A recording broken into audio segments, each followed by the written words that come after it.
At my 18th birthday, my father tossed a $50 bill and commanded, "Leave." Can you imagine your entire life feeling like a hidden wound, only for it to be ripped wide open on your 18th birthday by the man who raised you? That day, the man I called Dad didn't just tell me I was unwanted. He threw a $50 bill in my face and sneered, "I'm done paying for another man's mistake." 18 years of cold silence, missed recitals, and whispered insults culminated in that moment. He thought that 50 bucks and a slammed door would be the end of my story. Oh, how wrong he was. He had no idea it was just the beginning. But to truly understand the shock and the silent war that led to that day, we have to go back. Way back. 10 years earlier, when I was just 8 years old. It was the spring recital at Highlands Ranch Elementary, and I'd poured my heart into practicing for Elise for 3 solid months.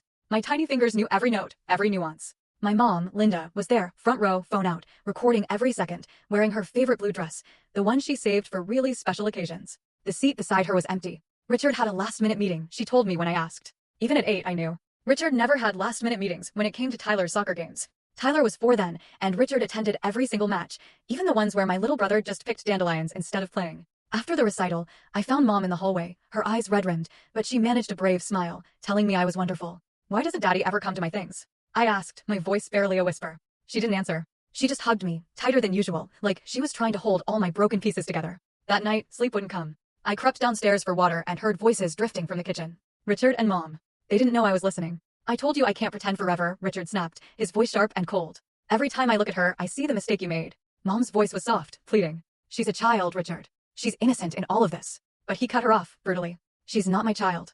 She never was. And the day she turns 18, she's out of this house." I didn't understand what mistake meant back then. I didn't grasp why Richard looked at me so differently than he looked at Tyler. But one thing was crystal clear, whatever was wrong with me made my mother cry. I went back to bed without the water. And I started counting. Not days until I could leave, but days until I could understand why I was never enough. The difference between Tyler and me wasn't just emotional neglect, it was financial. By the time I was 16, I had the receipts to prove it. It was September of my junior year, and SAT registration was due. I needed $200 to $150 for the test, $50 for prep books. I approached Richard in his home office, where he sat hunched over spreadsheets for Mercer Holloway Properties.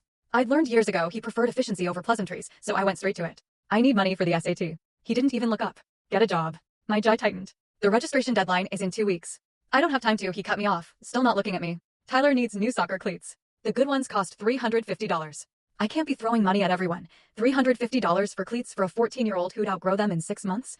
Full story on the channel. Link below. Click now and watch what happened next.